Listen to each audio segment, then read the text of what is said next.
Hello everyone, this is Sachin Sawant, your UK immigration lawyer. To begin with, I want to thank everyone for watching this channel on a regular basis. Today we have reached the second milestone, I think around October 4th or so. We reached 1000 subscribers, and now yesterday we completed 3000 watch hours, and YouTube has enabled super thanks, super chat, etc. all those features on the channel.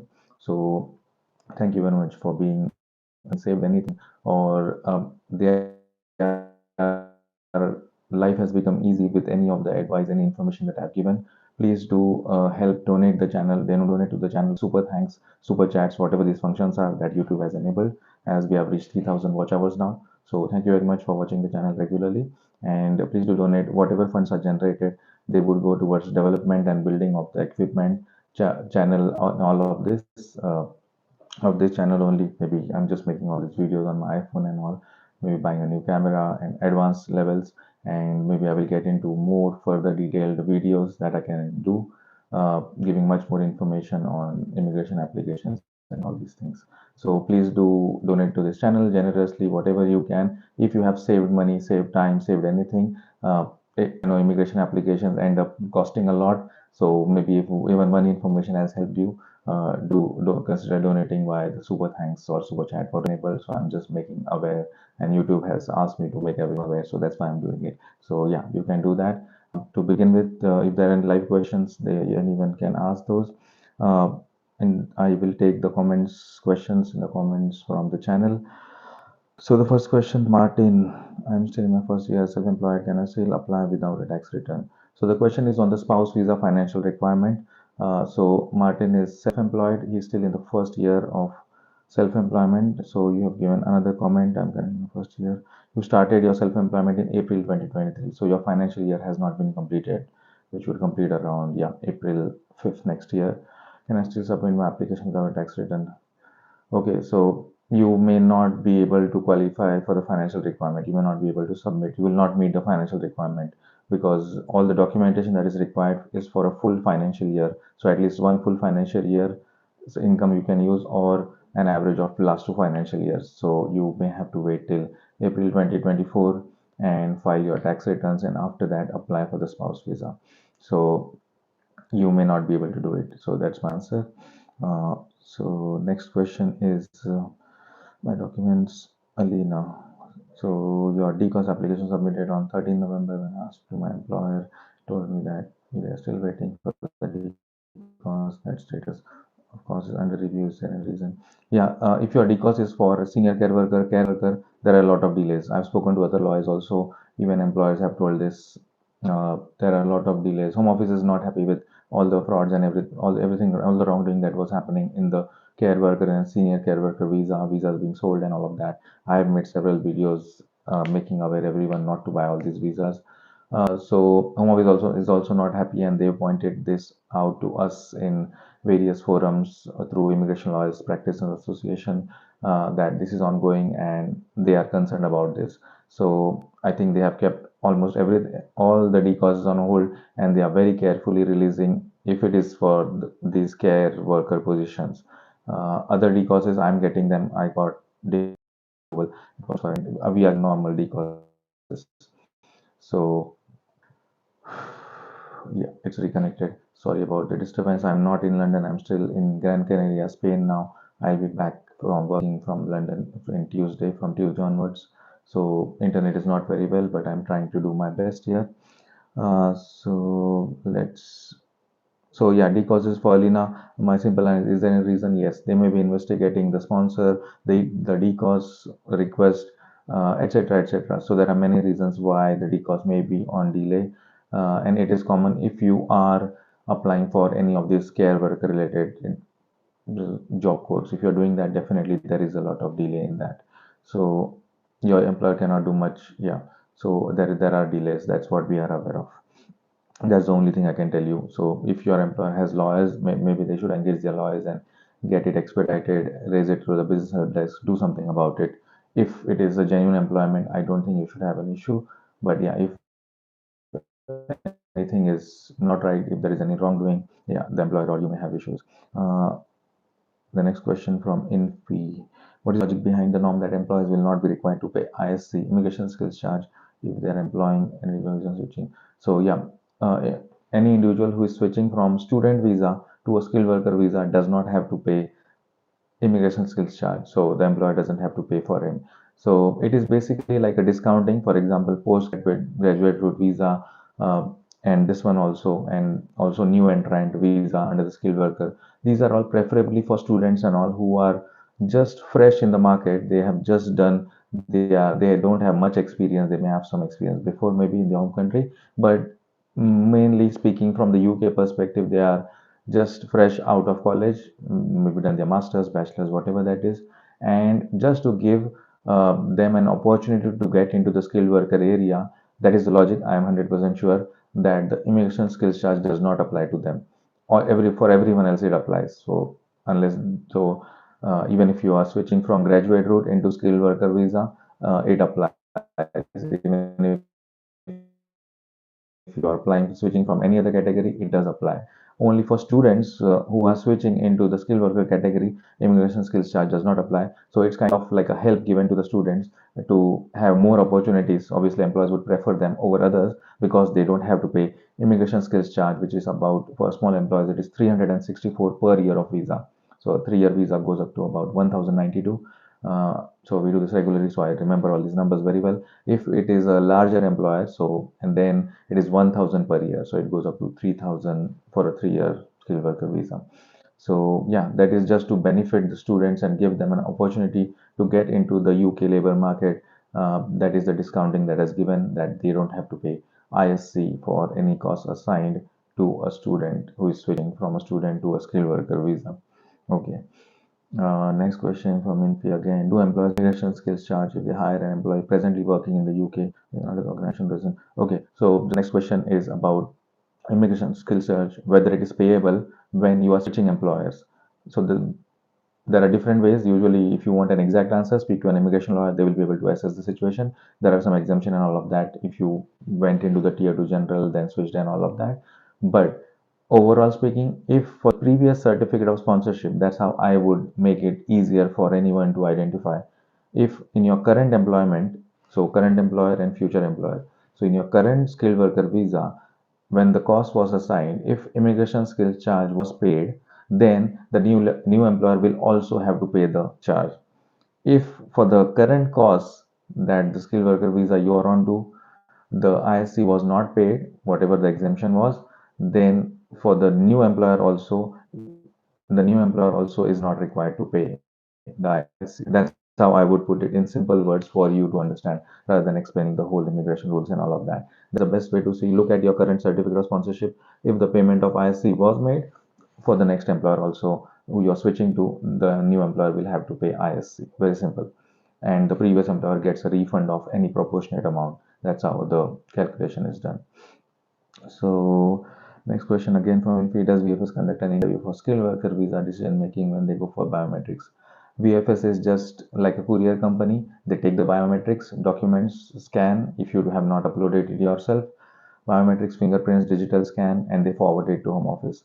They are as good as an courier company. That's how I would look at them. They don't have any decision making power, they don't have any interviewing power. So VFS will not conduct any interview for either skilled worker visa or partner visa or whatever the visa that is.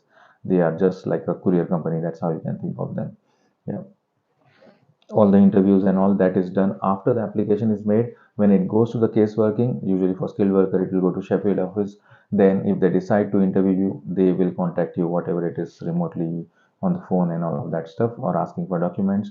That happens after the application is filed. BFS has zero authority. That's how I would put it. But when you go for an appointment to any BFS center, I've had this client's experience. They will try to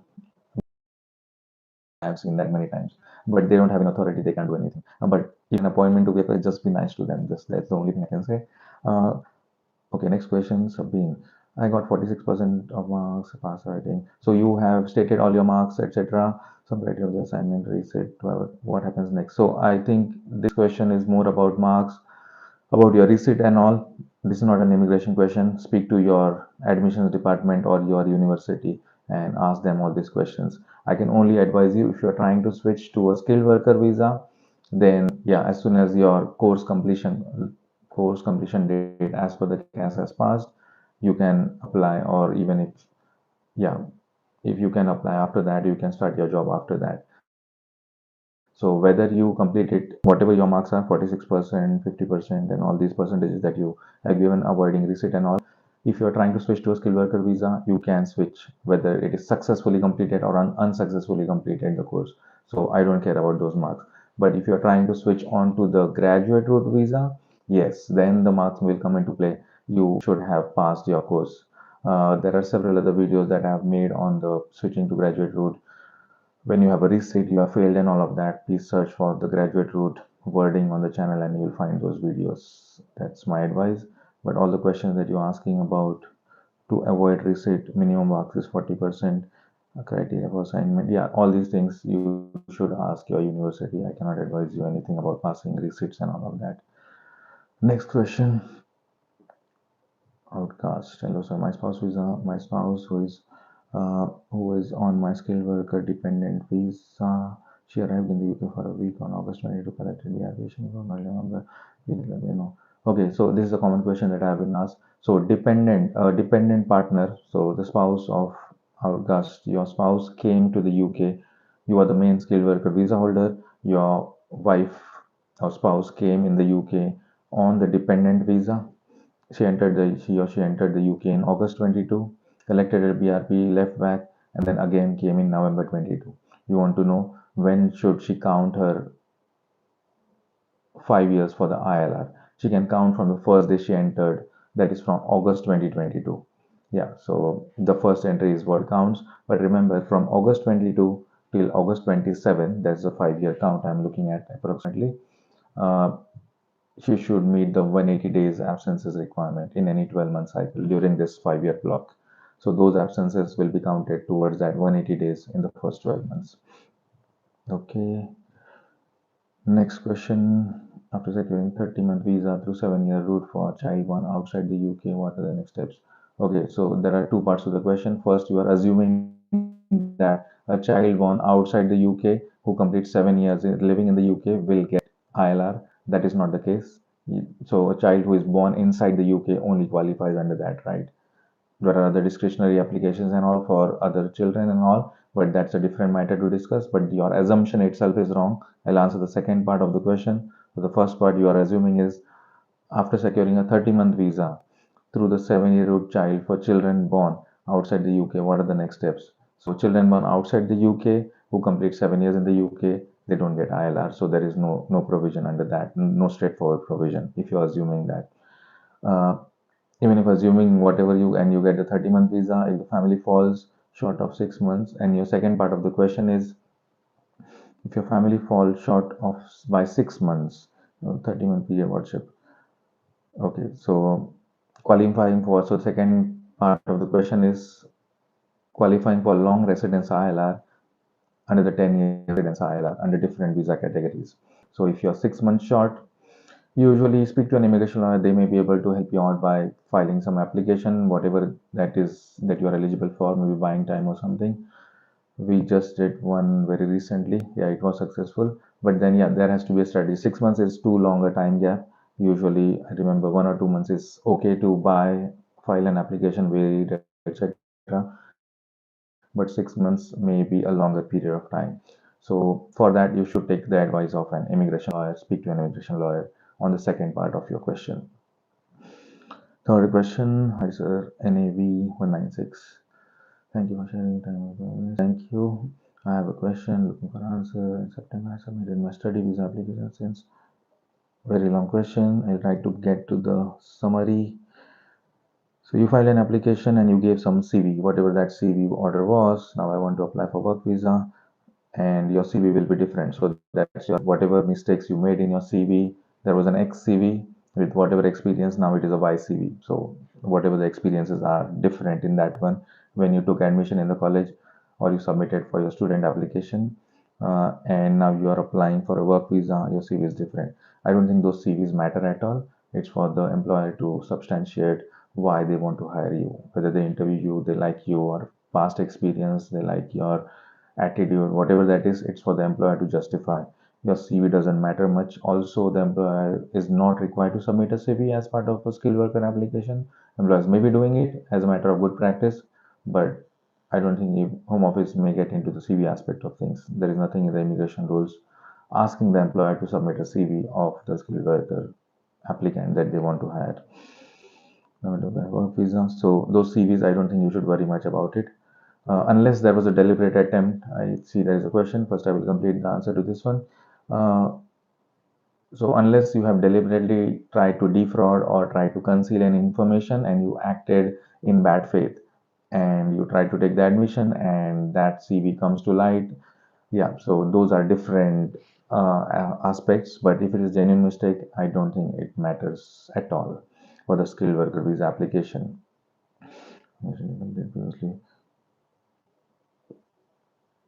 Yeah, so your question is, will the Home Office raise questions? I don't think the CV matters at all to the Home Office. Okay, live question. I will take that one. Ozzy was if my wife dependent gets pregnant after 7 months, we both spend in the UK. Will she get permit when she gives birth, or still will be on dependent visa?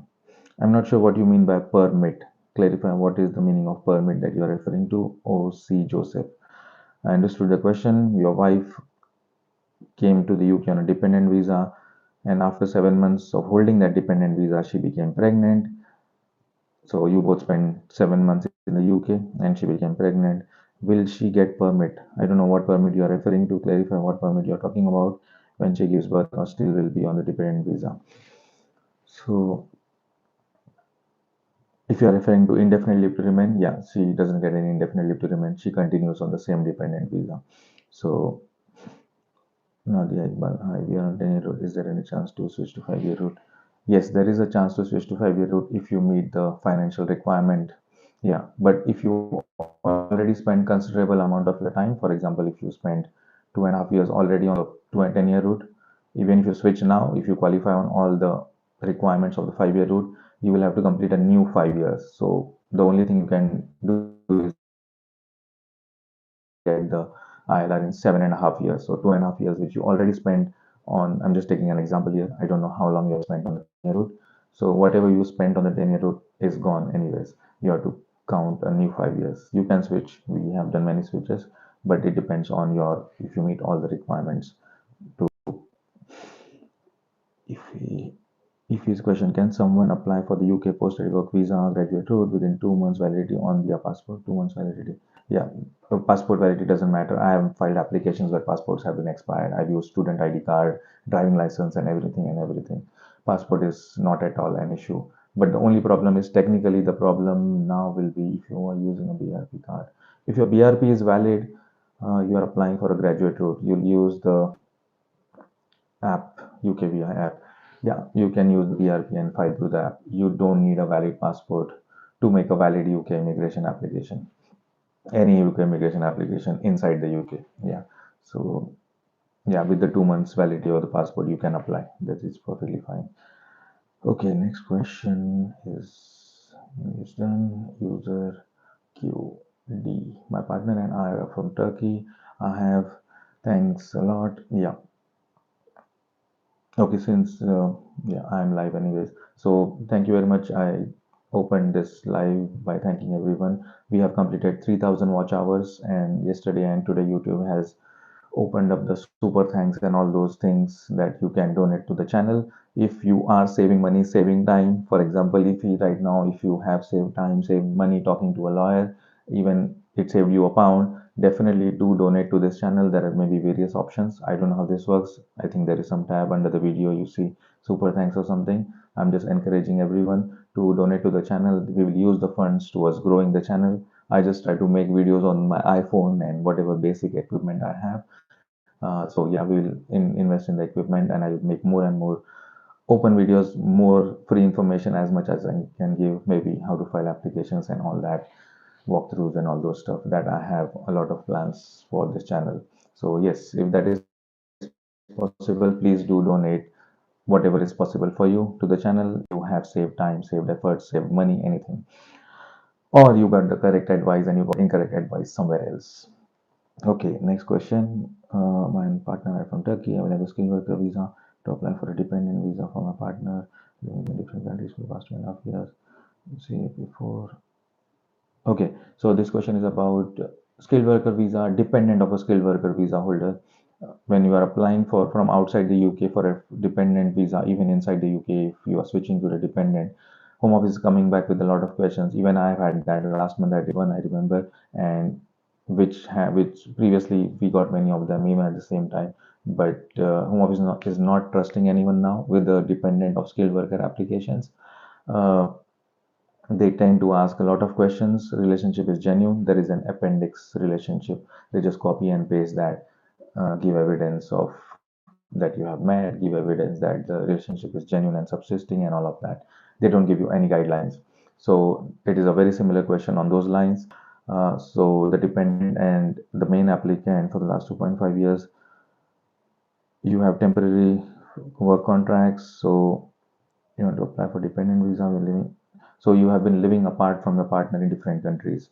Uh, and if you, when you say partner, if you are unmarried partners, you do need cohabitation evidence. It may be difficult to prove otherwise. Home Office is quite strict on the cohabitation evidence. So unless you both are married, so I will talk about marriage after. So first, I will talk about if you, because you are saying my partner, you have not stated whether you are unmarried partners or married. I'm assuming unmarried partners. You do need last 2 years of cohabitation evidence. If you have lived in separate countries, it may be difficult to justify to Home Office. They are quite adamant on the last 2 years. There may be some gaps in between of living apart for some reasons, jobs and all, but you are saying that you have a skilled worker visa, you want to apply for your partner. We have been living apart in different countries for the last 2.5 years. So you have been, I'm assuming you are living apart for 2.5 years in different countries because of your work contracts, whatever the reason is. And before that, we were living in Turkey for 8 months together, but not officially. We don't have this, etc. We have flight tickets and all. Each other 2.5, we have many transactions. Can you apply? It will be a difficult application. Speak to an immigration lawyer, and I know you said you have plus 80, more than 80 flight tickets in the 2.5 years. We traveled together or to meet each other maybe, and some money transfers to each other. And before that, you have 8 months together. You live together, so it will be a difficult application for an unmarried partner application. If you are already married, it may be possible with with explanations and statements and all of that. But for either thing, speak to an immigration lawyer. With the if you are already married or planning to get married, maybe you can apply for the partner visa as a spouse. That may be possible, but an unmarried partner looks a bit difficult. Speak to an immigration lawyer and get advice on that. And so Home Office is taking a lot of time for issuing defined call for skilled worker visa these days. Is it normal? It's been already more than 1 month. Uh, can you tell me, Tribal, what is the job code? Is it for a senior care worker visa or a care worker visa? Tell me what is the occupation or job code, whatever that is, what you are applying for. Then I will answer the question. It is easy for me then. Fatima, so Fatima is continuing previous questions. Thanks for information. Can a detained person make a new application? So someone who is detained in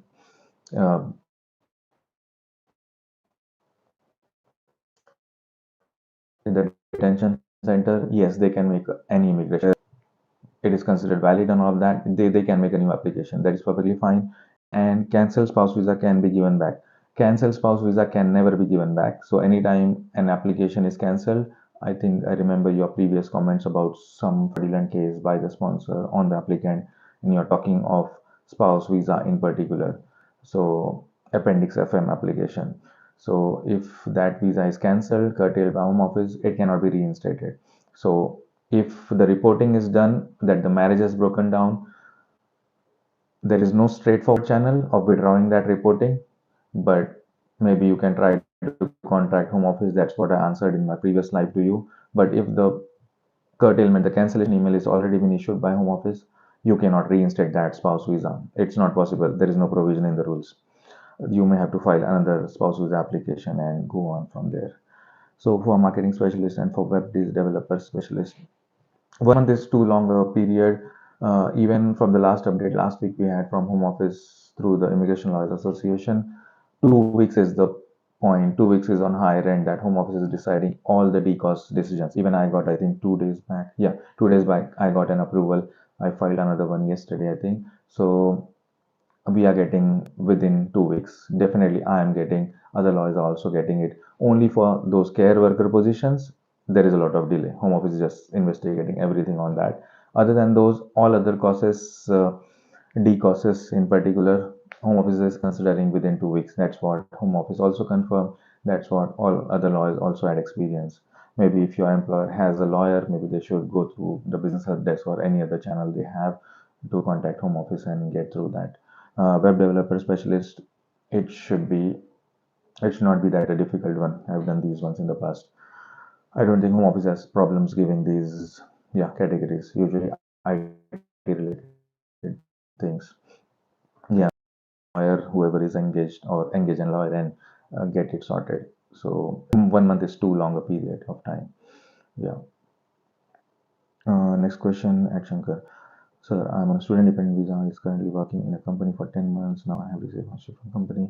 I'm confused on proof of English language requirement. I have an academic score. But the government will fetch IELTS 6.5 applications. Okay. So the question is about IELTS, normal IELTS, which is the general and academic and all of that, which are used for student visas to get student admissions and all of that, which are not UKVI IELTS and UKVI IELTS. They both are different for immigration application. For any immigration application, if you're applying for a skilled worker visa, then you need the UKVI IELTS. If you're already in the UK, you can also give the Trinity College. Outside UK also you have IELTS, Pearson's and all of that. But you do need that UKVI IELTS or UKVI Pearson, whatever that is.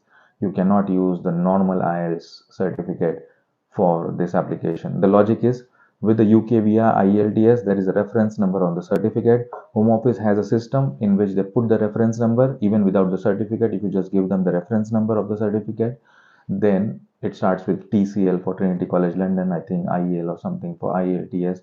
It's a long number. If they have that number, they verify that number through the system, because in the past there were a lot of frauds and all that were happening on these English language thing. Hence, Home Office has streamlined this. They have the same system that the whichever the English test provider has, that reference number which is put on that certificate or on the email when you book that test and all of that, the same reference Home Office caseworker puts on the system, checks that the certificate is genuine. That is very, very important. That is the main reason the normal IELTS will not have that, because you have to do the UKVI IELTS. That is my answer. Okay, next continued question. Is there a lot of questioning on airport for skilled worker? If not, care home skilled worker. For skilled workers, generally they are picking up randomly people. I know that because I know I've also seen builders, carpenters, any of these shortage occupations. But yes, care workers and all are questioned a lot. I have heard even employers told me that they have opening their phones and checking the WhatsApp and all of that to see what is the communication, whether you bought the visa, is there a communication of any payments and anything. Whatever is that, they are going to extremes with the care worker visas tied. But with other things also, they may question you briefly because, yeah, if they have time, if there are no flights, yeah, I know they do random checking also. But I've not heard other than care home visas. But you should always be ready. If you are a genuine employee and genuine employment relationship, you should not be worried about it. Yeah, but if there is any wrongdoing, then yeah, they may get to it. So there is no guarantee. They may question you also on other types of job codes. Yeah, home office is in concern with restaurant related job codes, builder related job codes, and all of those ones. Yeah, they are on top of their list definitely. So, but others also they may question you. So, could you please provide more details about time frame between who's and appeal? Okay, so this question is on the EU settlement appeal. So we made, so this was on the video that we made on a successful case where we filed an appeal for a family permit refusal for a wife of a husband who has EU status in the UK pre-settled status. Both the children were given status, but the mom was not given. That was weird. And then we filed the appeal, and then Home Office decided to withdraw the appeal, EU settlement scheme appeal, for a family permit for the wife to enter.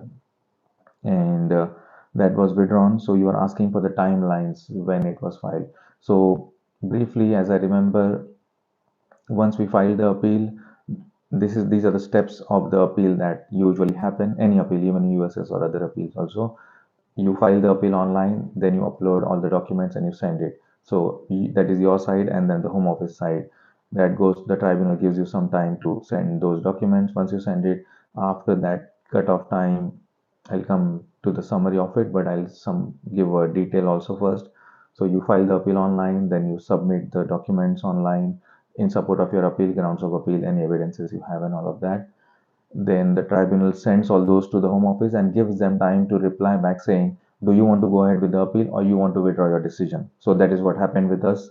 When it was sent for review, home office decided to withdraw and we got a letter saying we are withdrawing our decision, and the applicant was contacted and she was asked to submit her passport and she got the family permit. So that's the process when of review before home office wants to go ahead with the appeal. If they want to go ahead with the appeal, they will continue and they will submit their side. They just make a copy of all the documents and the application and send it. That is normal.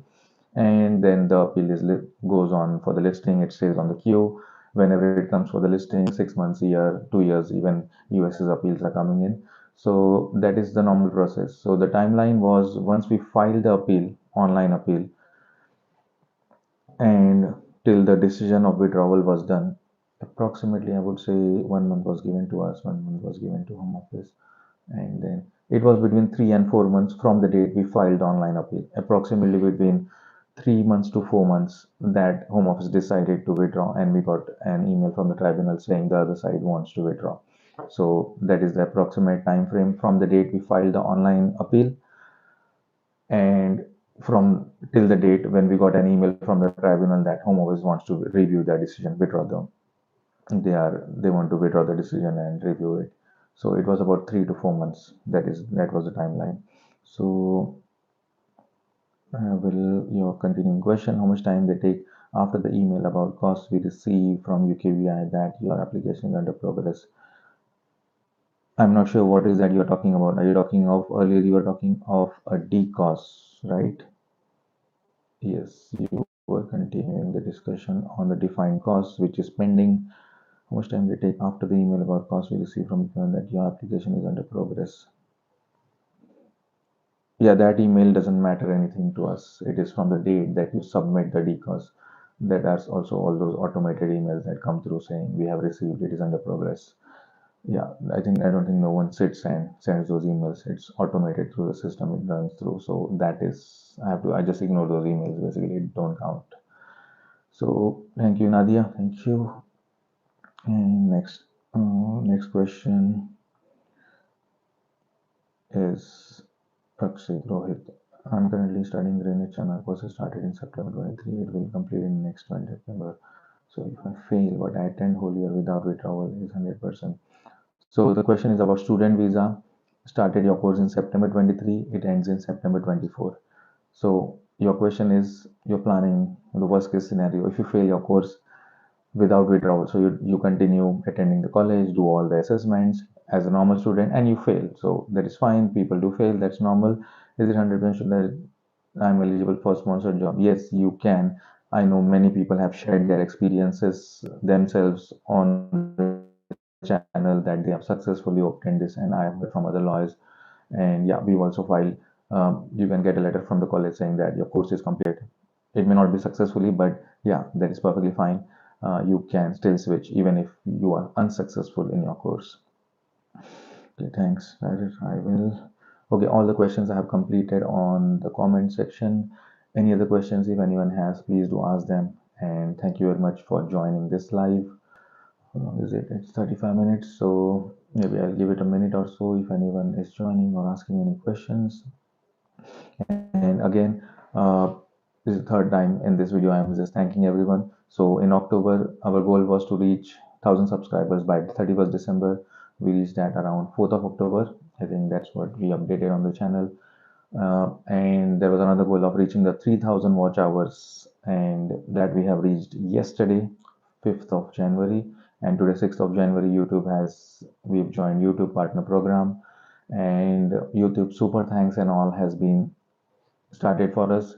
So hence, this is my humble appeal. Anyone who is using this channel, watching videos, asking any questions, if any of our answers has helped you, saved you time, saved you money, saved you effort, saved your interpretation. So sometimes your immigration law interpretation are different from a lawyer's interpretation.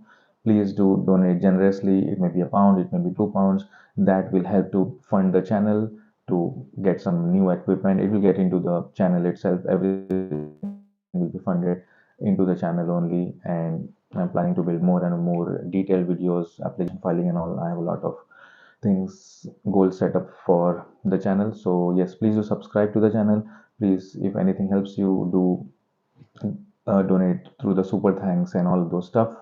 YouTube has been sending those emails to me to recommend this to the viewers. So yeah, and thank you very much for watching. Thank you for joining this live, and this will be saved.